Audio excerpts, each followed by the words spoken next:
Hey guys, it's my distinct pleasure to introduce Vincent Lee. Vincent and I go back at least 7 years. He is the CEO of Infinity Marketing, and Infinity is just a powerhouse in digital design, strategy, and growth.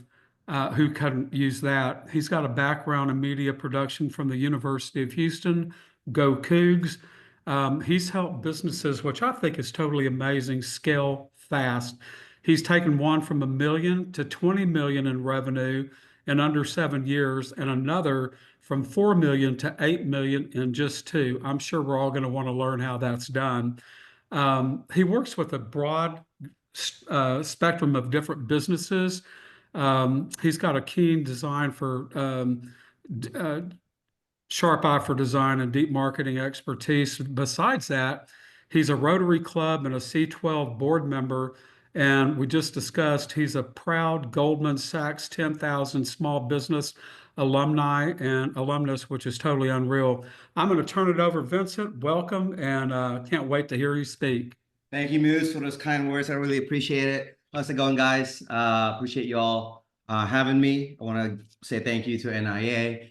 Moose, personally, thank you very much for the invitation. I see Elisa was there too. Good to see you. So I'm very excited to be here today to have a conversation with you guys to see how we can help you grow your business. So let me share my screen here and then we can get started. Just to kind of give you a good idea of the subject matters today, we're going to be talking about what I feel is really the linchpin as to why marketing is successful or it fails, right? There's a singular focus that I want to emphasize in the beginning, and then the rest is surrounding it around that central point.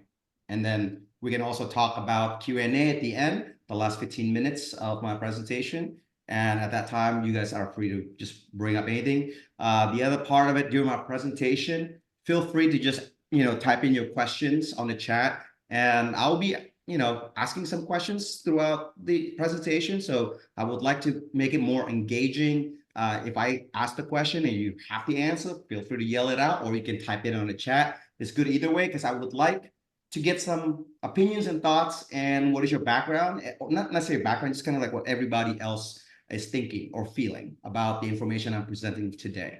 So it helps with the conversation and getting to know what information is going to be pertinent to some of y'all or all of you guys. Okay, so let me press this button. Can you guys see my screen already? Yes, awesome. So I'm going to get started.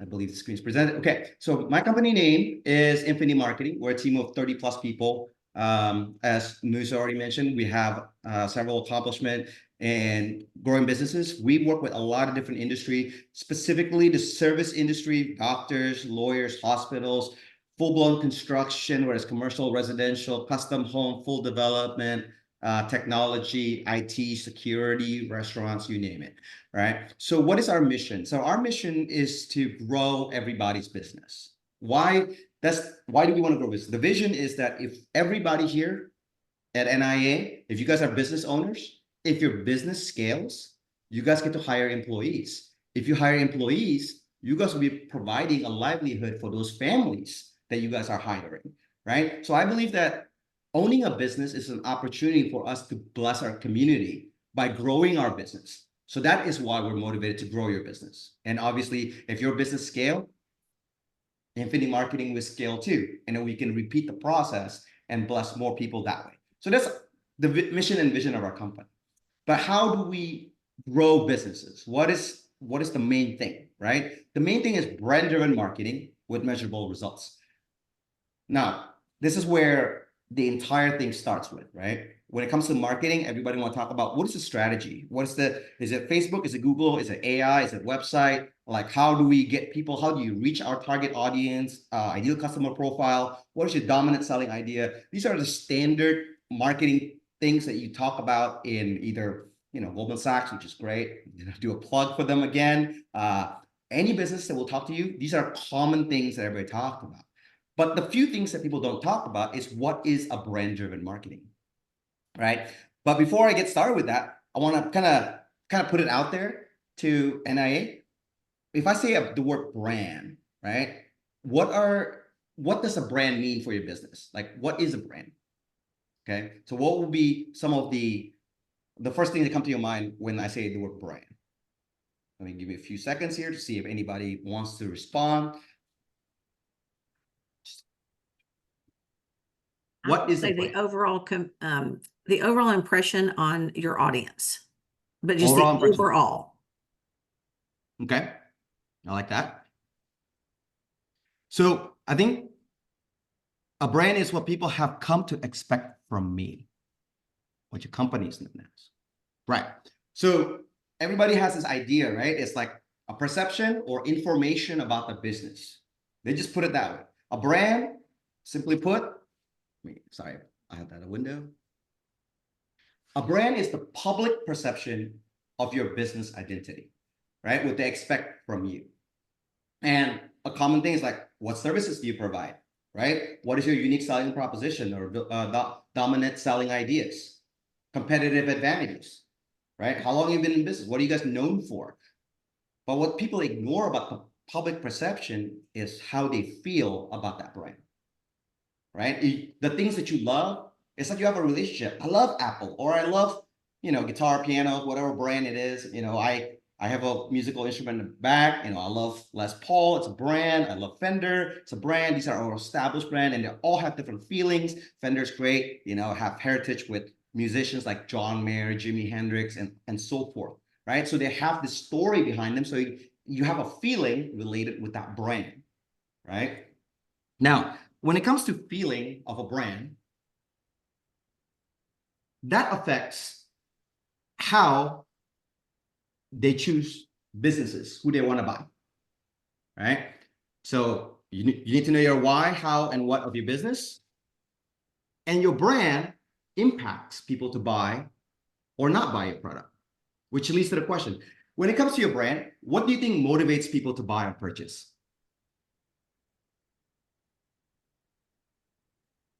Like, we're going to do marketing. We want to sell, right? What do you think is the key to motivate people? I know there's a lot of different questions here, and I know you guys have some sales experience, so I'm pretty sure there's going to be some amazing answers here.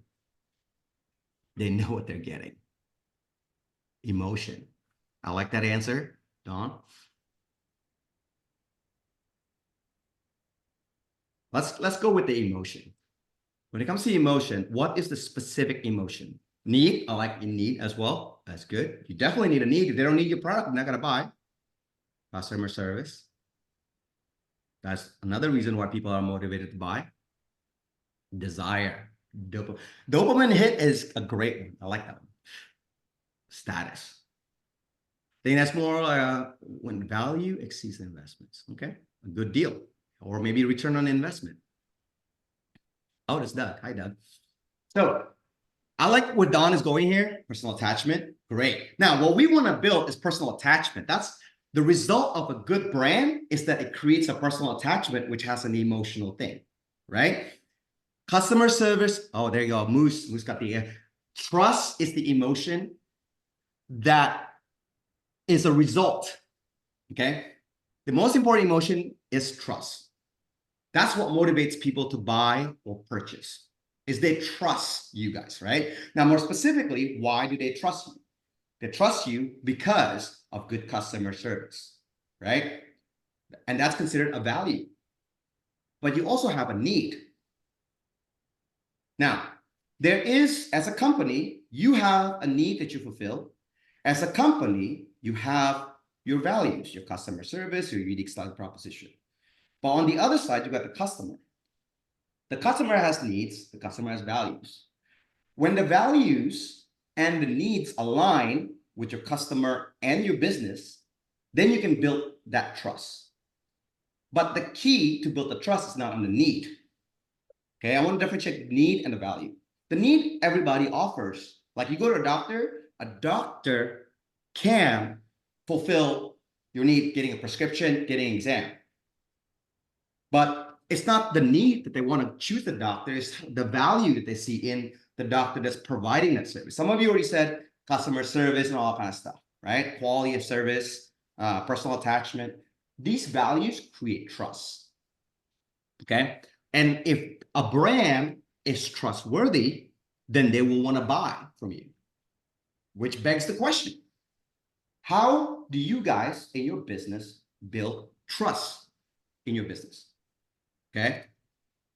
Now, yeah, this one. So how do you build a trustworthy brand? I want you guys to think about your own business and think about the relationship, about the word trust, right? And you can think about it like from your own perspective as a human being. What makes me trust a human being? And you evaluate all these things, right? And if you start thinking about it, you're going to start noticing that everybody has a different measurement on how to build trust, how to judge somebody, right? You don't have to be even selling, even hiring people, hiring employees, right? Consistency that builds trust. That's one of the ways you do it, right? If you hire somebody, you try to trust that person, you ask questions, and then you hire them, and it turns out you trusted them that they could do the job, and they could not do this job. But that's using our own judgment. But what is it that we're looking for, right? And see, I see a bunch of answers here: reliability, consistency. Now, let's take it on a slightly different perspective here, because I want to apply it so that you can see there's a barrier when it comes to marketing. Reliable and consistency and excellence. These are all great things that build trust. And I think this is what everybody says to their customer when they try to sell it. But then if you go to the internet, when you run ads, when you put your brand out there, if that brand, people don't get a chance to try your stuff. People don't know you're reliable. People don't know you're consistent, because these are leads that you're trying to generate, right? When you run ads, you're publishing your brand. And when your expectation is like, I want them to call me. Well, the reality is if they don't trust you or they don't see like reliability, they don't get to try your product, they don't get to feel it, they will not even take the action to even click on your ads or even go to your website. So I want to establish like the importance of trust, because if your brand has low trust factor, your cost per lead will be high. This is where your trust and your ads is impacted by your advertising. Okay. Remember in the beginning, I asked you guys, what is the single linchpin that makes all your marketing fail? Google reviews. That's right. Google reviews is powerful. That builds a lot of trust. Transparency also builds a lot of trust. All right. So when you're putting a brand out there, if you don't have good reviews, if you don't have good transparency, good communication, good website, beautiful website, all of these affects the trust factor. And if this trust factor drops, your cost per lead goes up. Heck, you might not even be able to give away anything for free, right? Now, what are the 5? So for us, for Infinity Marketing, we categorize building trust into 5 categories, okay? All these things you guys have mentioned, these are great, but there are more specific things that we can target so that you guys can start creating an audit in your own business. Okay, this is the 5 principles I want to give you. It's called the 5 C's of trust for branding purposes. All right, the first one is character. So a lot of you guys mentioned all the good qualities of a human being: reliability, consistency, excellence, right? These are character traits. How would you look at your own business and define your character? What would it be? Now, if you go to Goldman Sachs or any MBA program, they call this core values. You should ask yourself in your own company, do you have core values? Right? And how does core values operate with marketing? How does it work? Well, core value defines the company culture, right? The character of the human beings, your employees, as leaders. When we hire people, we expect a certain behavior for people to work inside your company. And the same people is going to provide the services to your clients, right? Even if you're not a service-oriented, the product of the human being, the character of the human beings will produce a product, right? So they're still looking at the character of the person that made the food, okay, or made the whatever, the shirt, t-shirt, shoes, whatever it is that the product you guys are making, right? So character will always be evaluated. If you don't publish your core values on your website or your advertising or as one of your trust building factors, you're missing out on the opportunity to create a perception that you are a good company. A good company is not defined by just quality. Quality is like a piece of it. Character is also a value need that they need to have. Okay, so A couple examples could be integrity, timeliness, problem solving, right? Compassion, hard work, diligence. Okay, so these are a couple of examples. Teamwork, you can have that too. Fun, joy. Some people have core values and they don't put the word fun, so the company is like very dry. Just kind of keep it in there. The next thing is chemistry. Just because you're a good person or a good company doesn't mean that they will like you, right? Because what needs to happen to have a good relationship, besides knowing that you're a good person, is I have to like you, right? If we don't like each other, can we work each other even though we're good people? Do they want to work with you if they don't like you? So how can we demonstrate chemistry? So what I would like for you guys to consider is like, what is your customer service like? How do you treat a customer? How do you communicate to them? How do you talk to them? Right? It has to be defined. And once you have these two C's, this is going to be part of your brand. You have to create a brand that's trustworthy. Now, I'll give you another example for the customer service that I think most people don't do is when you want to demonstrate that you have good chemistry or customer service relationship, create a client journey process from before they buy all the way until purchase completion, or even better, long-term relationship, recurring customer, returning customer, all the way to the as long as your company exists, right? The chemistry explains how you have a long-term relationship. That's two. This is how you can really create raving fans, okay? Now, Doug is here. Raving fans is a big deal. A good character and a good chemistry will build raving fans. Number three, competency. I think this is the simplest. Everybody understands how to perform their services in their product. If you're in insurance, you know a lot about insurance, healthcare industry, Medicare, Medicaid, HMO, PPO, healthcare benefits, golden handcuffs, all that kind of stuff, right? But you guys got to go find that edge. What is the edge of your competition? Why are you good, right? But not just make a claim. And I don't want to hear like standard, like we're gold standard or we're high quality. That's not enough. And plus on top of that, it's not inspiring. It's not engaging. Right? So how do we demonstrate our competency is great? Well, besides making the claims and unique selling proposition, try metrics. Try get some measurements.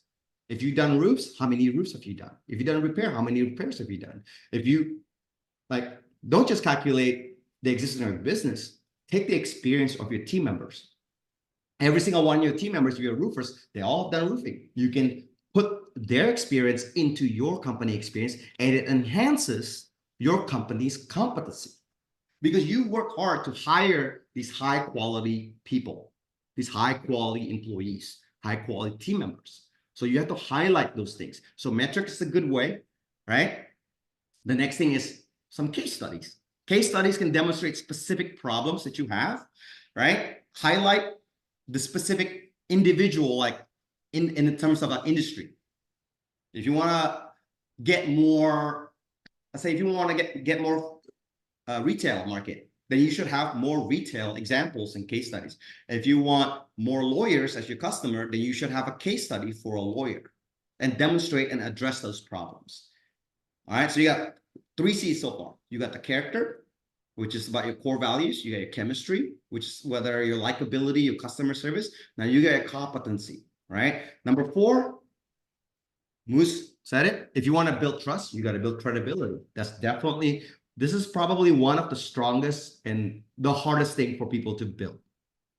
Everybody can invent the first 3. You guys can make it your own. You can make it up. You can create your own core value. You can create chemistry. You can create competency. But the credibility is a result of the first 3 that you guys have done. Okay? If you guys have executed the first 3 to be really well, what I expect is what Moose was saying. You should get 5-star rating. And it should be demonstrated. You should have a lot of followers on Facebook and social media. If you don't have any of these public signals, okay, not by your word, but your fans saying it, how can anybody else trust you and measure? It's like when you want to hire somebody, you look at the resume, you always look for referrals, right? Like, hey, can you give me anybody I can call so I can, vet you out? right? On the resume at the bottom, they put the referrals, right? So they can cross-check the resume. The same thing's happening here. The more, the better. Okay. I have seen many businesses fail or extremely successful just by Google reviews alone. Just want to give you guys how powerful Google reviews are, how powerful Facebook followers are, how powerful Yelp reviews are. Angie's List, if you're on there, the reviews are the single most important thing on those areas. That is the first thing that they're going to look at. The higher the volume of reviews with the quality, the cheaper your cost per lead. All right. So credibility. Okay, go back one more. The last thing is this. The cause. Now, people need to know the mission of your business, the purpose of your business. Okay. Why does your business exist? Now, the question is like, Vincent, why is the mission of the business important? Well, what if a company has a mission that is not in alignment with your personal values, whether it's political, religion, or any of these things? If you guys need to say it, like whatever it is that you guys want to do. What I'm here today, I'm here because I want to help everybody grow their business. That's my mission. That's my heart. Everything I do, why? I already told you why. Because if I can help you grow your business, you guys can hire more people and you can bless people's lives through providing a livelihood for the people and the families, right? And it bless the community. That's my reason. And for you guys, if you guys don't define that, if they don't trust you, you're not going to win them over if they don't know your motive. It's like somebody walking up to you and say, hey, I want to give you $1 million. What's the first thing you're going to ask if a stranger walk up to you and say, like, I want to give you $1 million? You're going to question their motive. You're going to ask, why are you giving me that $1 million? Well, that cause, this mission explains that one thing. Explain the motivation. If you make $100 million in your business, what are you going to do with that money? Right? So it's kind of like that kind of mindset, what they want to do. All right.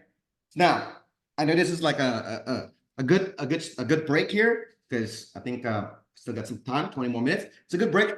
Does anybody have any questions specifically about this before I move on to the next thing about the surrounding area about trust? You can feel free to unmute your mics if you need, or you could drop it in the chat, guys. All right, cool. So I'm gonna move on. All right. Oh, you got somebody? So Vincent, Yep. the question I had was when you were talking about the chemistry, right? How do you treat your customers? You said, how do you convey that? So how do you convey that in your marketing other than, like you said, you just can't say we have the best customer service. We can't, how is that something like give an example of maybe how you would do that in your marketing? So typically, let's say a roofing company. Okay. You want to create a customer journey. The journey. Okay. The client journey expresses the experience with you. What happens when they work with you? Right? That's one way of doing it. I don't recommend. So on the selling portion, if you're doing one-on-one, you can go more details. But for the advertising, keep it simple. Keep it like 3 steps to 5 steps. It's like customer journey. Step 1, contact us. Step 2, we're going to give you some quote, or we're going to give you some advice, or we're going to give them something on step 2. Step 2, you gotta entice them to get something. What's in it for them, right? You can't just ask them to call you and you're not giving them anything. You have to sell the appointment. And I typically do that through the client journey steps, as easy as step 1, 2, 3, 1 through 5. Break down your entire process. So when they call you, they want to get to step 2, they want to get to step 3, and so forth and so forth. The other thing that you can do for customer service, for chemistry, is the guarantees, the warranties, because what happens is it addresses their fear when things go wrong. Because every relationship is not always perfect, and no company is perfect. I'm not perfect, but we have to have a way of recourse for reconciliation to fix what's broken. So sometimes on a chemistry side, we don't communicate that. We focus so much on the selling, but not so much on like what happens if things go wrong. Now, obviously, this is not a conversation you would need to do during the selling side of it, but you can publish it on your website, because what happens is this is kind of like the surface level things that they can check and see. which makes it easier for them to trust you enough to call you, but not trust you enough to buy, because the sales portion is where you can typically increase the trust factor even more through the interpersonal relationship Right. sales presentation. But given this is like more service, but if it's e-commerce, you can, if you have built enough credibility, you can see that they're willing to check out. Okay. I don't know how many of you guys are e-commerce. If you have e-commerce questions, let me know. I can address that as well, or more product based. Okay. Great questions. Any other Thank questions?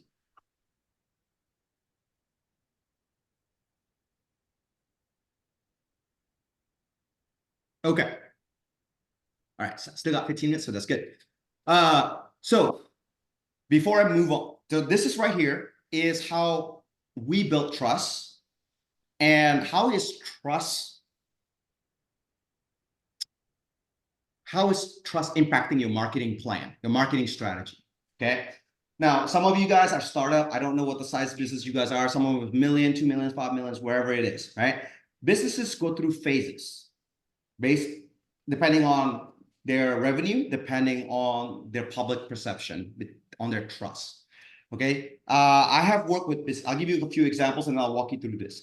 I have worked with businesses that it's like been in business 20 years, never done online, never done internet, never done anything. And the entire business is slow growth across 20 years, and it's done through word of mouth, right? And then they have a new CEO. Hey man, we got to expand our lead channels, not just from referral. We also want social media, we want SEO, we want advertising, we want leads from website, we want to do trade shows and all these other stuff.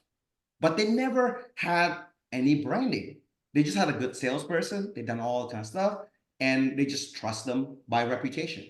But there's not really anything defining that why the company is good, because everybody already trusts them because they trust their friend, they trust their mom, they trust their uncle, right? And that business happens. So in that type of business, I would still put them on phase one. Okay, so let me explain what phase one is, just to kind of give you a good idea. So phase one is looking at your own company and identifying what is good about your company. Why is it good?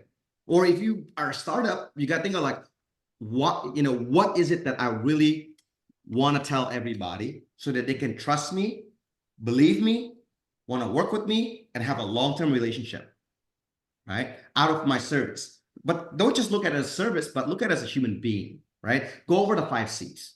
So typically those 5 C's that I have, you guys should do your own exercise and go through it. I offer the service in the sense like I would consult you through it. I would have that conversation. I will guide you through it. I will, make a judgment. It's like, oh, that's engaging, or that's okay. Or maybe we can find something better, or maybe we can find something different. Or maybe the brand identity that you have is not unique enough. Why? Because there's competition. You're also comparing yourself against other people. Just because you're good, they might trust the other person more. You guys equally good, but they trust the other person more, right? Especially if you have the same competitive advantage. You have no angle. You have nothing, right? Especially if you have more trust. So this is the part where we can kind of create niches where everybody else is already focused on. You try to find something different, try to reinvent yourself differently. Now, once you create the brand out of those 5 C's, the next step is to publish it and crystallize it into a document. Now, I do recommend having work like employee handbooks, your operation bylaws. All these things should be in there because this is your core values, right? If you have your core values, your employee has to reflect the core value you publish on the internet, on your handbook. So if anybody's advertising that we have integrity, but your employees don't have integrity, that's a misalignment. So we can't do that, right? So we built that website, we publish it. If you don't have a logo, you need a logo. This is basic stuff with branding. Social media setup, you need to have social media. Okay, why? So that they can verify if you're legit, not legit. Who was it, man? I had somebody ask me a question that nobody asked me. Do I have an EIN or something like that? Essentially wanting to check if I'm legal, if I'm like a legal business or not, right? So social media profiles like Google Business, they establish your credibility in a sense like every business needs to have a website. Every business needs to have a Google Business profile on social media. I have a dear close personal friend of mine. He never used his website, and he had a big deal he was about to close, and it was one of the biggest deals in Houston in healthcare, and he didn't get it. The reason why he didn't get it because he didn't have a website, because the CEO tried to verify if this business is legit, and there was not a single digital footprint about this guy because he just wants to be anonymous. He doesn't want the limelight, and it ended up hurting him because he has no reputation, cannot be verified. So this is the reason why you would need it for somebody who needs to check on these things for verification to build trust. Okay, that's the first half. If you don't have any of these things, you can get it made anywhere. You need to have it so that people can verify it. Now, once you have all these things set up, it just doesn't just sit there. Okay, this is phase one, by the way, at the bottom. Now comes the second half of phase one, which is now we got to go to work. First, you just build it. Now we go work. All right, on marketing plan. The most important thing you can do that probably has the most bang for the buck is your reviews. Reviews doesn't cost you anything. You don't have to go advertise. You don't have to, really, you just got to get customers. If you get customers, if you do a good job, even if you get one patient, one customer, if you're a startup, you're not busy with 100 clients. You're not busy with a million things to do. With that, a handful of clients of yours, maximize everything to get them to be so emotionally excited and love you that they're willing to write the reviews without you asking. Heck, get reviews to the point they get excited. They write paragraphs of reviews. Like, go look at reviews. You can look at Infinity Marketing if you want to see it. There's some people that write long reviews. I didn't expect it. Some people even take pictures off their website and publish it, right? These are raving fans kind of things. Now, and the next thing is SEO. Reviews is good. You need to raise the reviews, get the numbers up. A good idea on the reviews when it comes to competition, take a look in your industry. Go to Google, type in the industry that you're in or the specific services that you're competing with. Take a look in the Houston market, whatever market that you're in. Take a look at the number of reviews and make a comparison with yourself.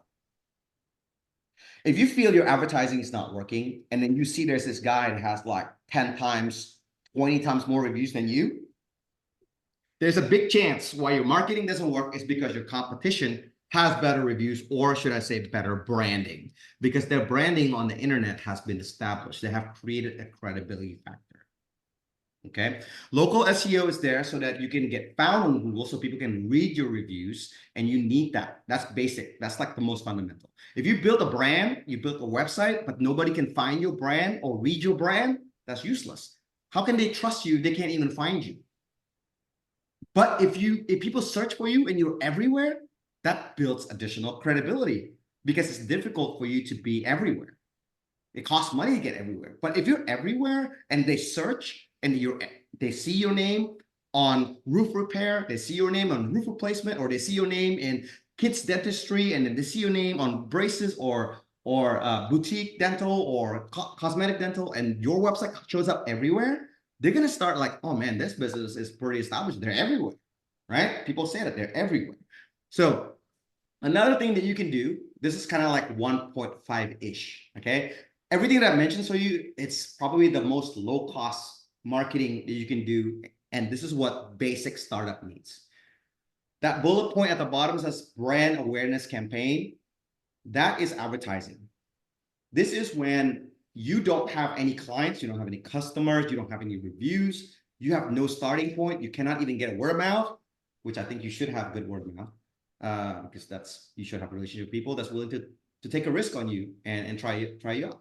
Brand awareness campaign provides the outlet where when those things doesn't work, let's try some advertising. We publish our brand, like whatever it is, unique selling proposition, dominant selling idea, testimonies, videos, reviews, case studies. You advertise all that because you want people to see what you have done, and you want to get a reaction. Now, if you don't have a lot of reviews, if you don't have a lot of case studies, you just only have a website, you're really expecting people to want to buy from you out of faith instead of out of fact-based trust, right? You want fact-based trust instead of blind faith. They just like, they go to your website, buy now. I'm great. Sign up today. They put the form first. It's like meeting a girl before getting to know the girl. You already ask, hey, you want to go out with me? Right? That's that. By the way, don't build websites like that. Okay. Don't buy a website. The first thing you do is like buy from me today, when you only put one sentence and you say, this is how you buy. No. You got to give them a reason to buy, right? Get to know, like tell them about who you are first. And once you do that, then you can ask the question. When you build a website, do it that way. Okay. Video testimonial. You can also advertise your video testimonial. But to do that, you need to make videos, right? Video testimonials is probably stronger than even reviews if you can get a quality testimony that can give you details, case studies, willing to reveal themselves, being vulnerable, right? These are the keys to strong testimonials. And also you can get voluminous testimony. If your product is short and simple, just ask them, hey, why would you recommend Infinity Marketing? Why would you recommend NIA? Just 30 seconds, just one question, right? But sometimes you can have a question like this, up to 5 questions maybe, that you can just ask them, and then they can give you the answers and you can just publish it. And it doesn't have to be like a fully big production. A cell phone is good enough. Why? Because it's authentic. Okay, this also helps build trust. Okay, team photos. We're talking about company culture, transparency, core values, customer service, It also helps to know that you guys are humans, right? To be able to connect to them, give them a face, give them the company culture. If you have Facebook, social media, publish your birthdays, publish your anniversary, celebrate your wins. You know, like if something bad happens, like ask for support and all kinds of stuff, provide some kind of, make it an opportunity to help people. Right? These things are very, very helpful to build trust. But sometimes people want to just get to the sale, but it takes more than that. Now, what is phase 2? Okay. Phase 2 is when you want to scale your business and actually generate leads. Everything that I'm doing is set up to build that strategy, to build that trust in that brand. Once we feel that you guys are getting enough reviews, enough testimony, then what we can do, we test to go to phase 2. To go to phase 2, you gotta test results. What are we looking for? We're looking for leads. Or more specifically, you should be able to get leads through advertising if you have a good brand. If you have a bad brand, you're not going to get a lead. But the problem is people would troubleshoot the strategy, the ads, or ideal customer profile, or your service, or your offering. All of that is fine and good. But what's neglected majority of the time is how do we build the credibility of our business over time? So yes, you can make offers and all that stuff, but don't forget in investing money to build videos, testimony videos, get those reviews. How can we build case studies? How can we document the stuff? How can we publish it? How can we creatively get in front of out of sight, out of mind, right? When your cost per lead is within, if it works, it's typically high in the beginning. When you run a test, typically, let's say you're in a roofing company. In the beginning, it might be $700 cost per lead. It might be $1,000 cost per lead. It might be $600 cost per lead. The minimum budget, by the way, I recommend is about $1,000 per month on advertising. If you do too little, there's not enough sample size, so you can't get valuable data and insight, or you might draw wrong conclusions because it's like you wanting to do a mailer and you only buy 100 postcards and mail it, right? That's not enough volume. You might need like sample size of 1,000 to 1,000 or more people, okay? Or properly speaking, according to statistic, a percentage of the population, okay? So if you want to target a zip code and there's 30,000 people and you spend $1,000, that's enough, but that's just one zip code. One zip code in Houston is about 10,000 to 30,000 people in one zip code. Okay, approximately.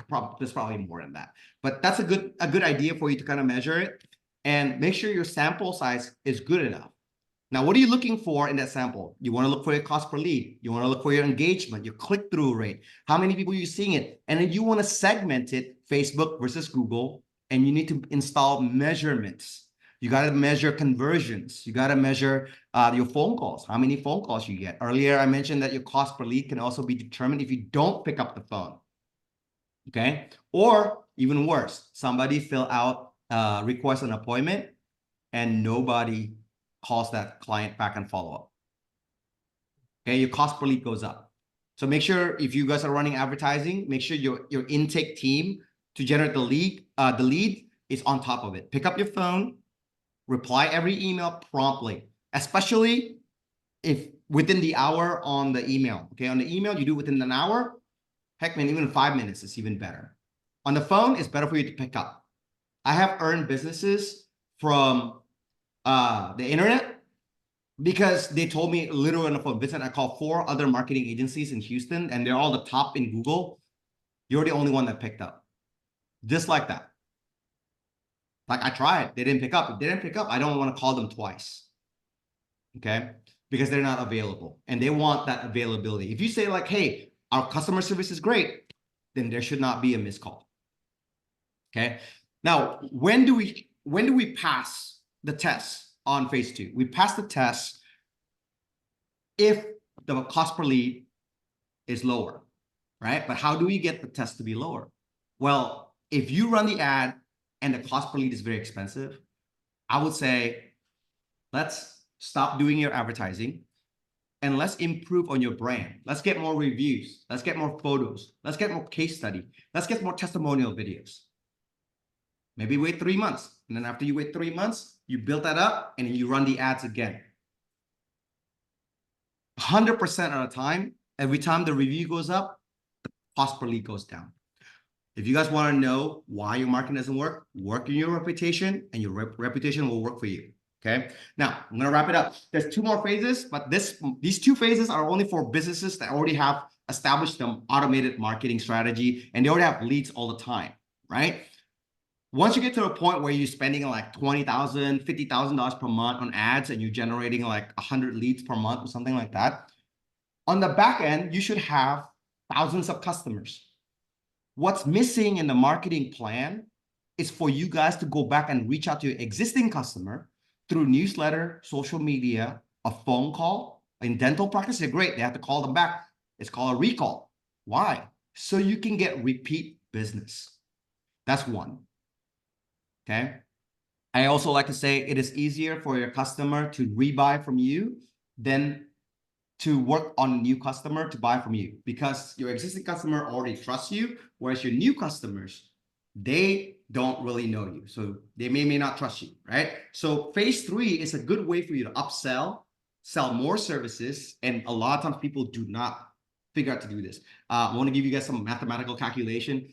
If you have 100 clients, and your average client is sitting at $1,000 per month, and then you can upsell them by $500, your business already increased by 50% on your overall revenue, right? So, and it's so much easier to sell to your existing customer. So do that. What's phase 4? So once you get all that handled, operations should be running good. Phase 4 is either introduce a new service or open a new location or franchise or a new territory for a new market share. Okay, so I think I'm right on time. Great. This is, now I'm gonna leave it to Q&A. Does anybody has any questions for me overall?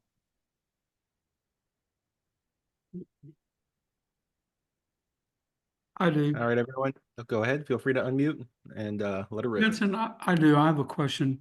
Yep. For those of us that use LinkedIn a lot, recommendations are super powerful. Would you agree?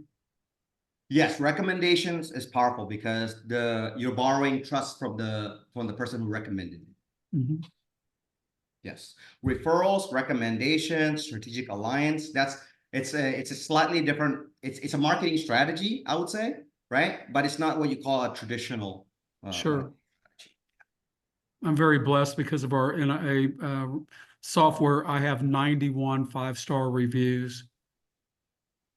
Yeah, so I know I'm glad that you brought that up. I have this one thing I kind of want my strategies. There you go. This one right here. I know that we're talking a lot of different things here, guys. But this right here, the strategy type of awareness, you got word of mouth, you got advertising, you got networking, and strategic partner. Every single one of these areas you got to figure out a way, how do we insert the trust factor on each one of this? Networking, depending on the people, right? Like the NIA is great. And I know Moose, I know some of the people there. If you go to Goldman Sachs, it's another way of networking. You have like everybody there knows they're getting an MBA learning program through the Goldman Sachs. So they're like, everybody in the Goldman Sachs, they're like, oh, you know, these are business individual that's more on the high intellect side that really cares about running their business, creating systems and operations. Okay, so it doesn't matter what advertising strategy that you use, as long as you focus on that brand consistency and that trust factor, you just keep on infusing it. That's how you measure your cost per lead. If your cost per lead is high, the first thing I want to do is like, what can I do to improve the trust? Or maybe I'm not talking to the right person. Our values don't align. Okay. A good example about values, I know we talk about character. It could be mindset. Like, I prefer working with business owners who really want to scale their business from 1 million to 10 million and plus, rather than some businesses, they just want to be like, hey, I just want, you know, 10 leads a month and I want to stay that way. You know, it's nothing wrong that they're there, but they're not my ideal customer profile, right? But the difference between those two business owners is their mindset, right? So the values are not aligned. Like Vincent, you just want to scale. I just need stability. That's like two different needs or values. So those are slightly different. So just because you have a need for the specific product, the psychological profile might not match. So sometimes that needs to be adjusted. Good question, News. Any other question?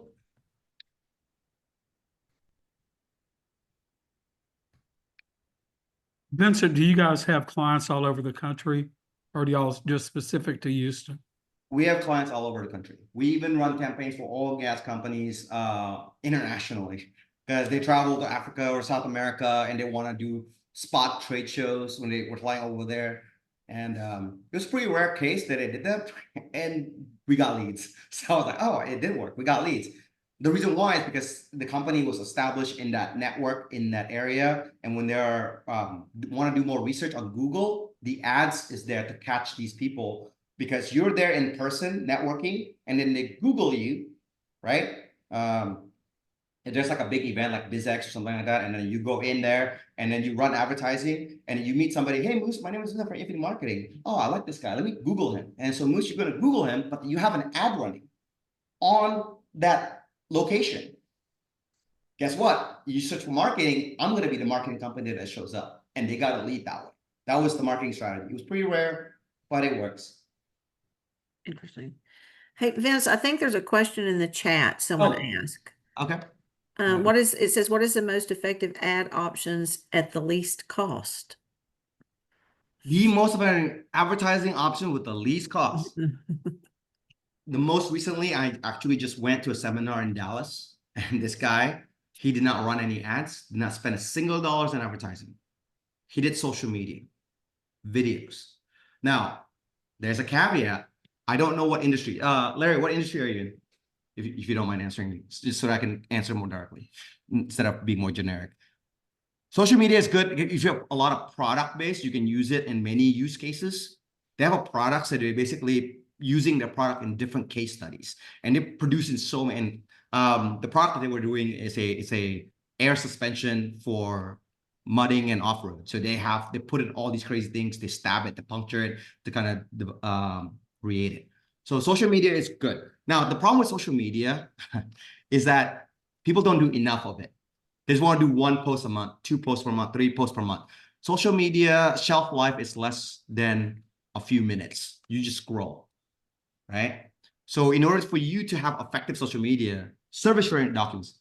Okay, service sharing documents. So yeah, I think posting a lot of social media posts of document shredding and many shapes or sizes, or maybe time frame, or maybe like how big the volume is, because it has that kind of what do you call it when you're just watching people laying bricks? You just sit there because you're just kind of hypnotized by looking at people shaving or sculpting or cleaning or restoring. I think sharing document can have that effect. You know, social media is definitely one of the best ways. Next thing to social media, yeah, bookkeeping. Social media, not so much on that one. That's kind of hard. The only thing, if you want to do social media, I would say accounting errors, advice. You don't have to do long format, just do a lot of volume, a lot of advice. So social media is the cheapest because you guys can show how much of an expert you are by teaching on social media, and then it will build trust that way. Now, the other part of it is that they know how to do it, but they can't execute it, and then so they want to hire you. That's what social media can do. Oh yeah, nonprofit, especially nonprofit. I think nonprofit has a very, depending what it is, but specifically you want to know the groups. If you're a nonprofit, you can go to Facebook group, LinkedIn groups. There's all these. Yeah, there you go. Community. There you go. The veterans community. Facebook groups. Obviously, it's as moderators, but if you're a nonprofit, they're typically very friendly for those kind of stuff. The next thing I didn't mention to answer that question, what is the cheapest, most effective? Guys, your reviews. Your reviews on your website, your followers on Google. Get your own clients to write it. The biggest challenge for the reviews is that people don't know when and how to ask for reviews. People think building reviews is easy. People are only willing to write reviews if they are in an ecstatic emotional state. When they are just like in a mediocre state, they're not going to spend the time. That's why the best time to ask for a review is at the height of the dopamine hit. Somebody mentioned dopamine hit. When you know when a dopamine hits, that's when you ask them, hey, do you mind? Hey, how's everything? Oh, it's great. They're going to say yes. The next thing you say is like, hey, do you mind writing a review for us? What do you think they're going to say? They're going to say yes. So when they say yes, you're like, you ask them, can I show you how? That's the thing. You have to let them do it then and there. You have to do it with, thank you, Andrew. You got to get either a QR code or here's another way. May I borrow your phone? So you take the phone, open your Google business thing or social media, whatever, take them to the review section, give the phone back to them. Okay.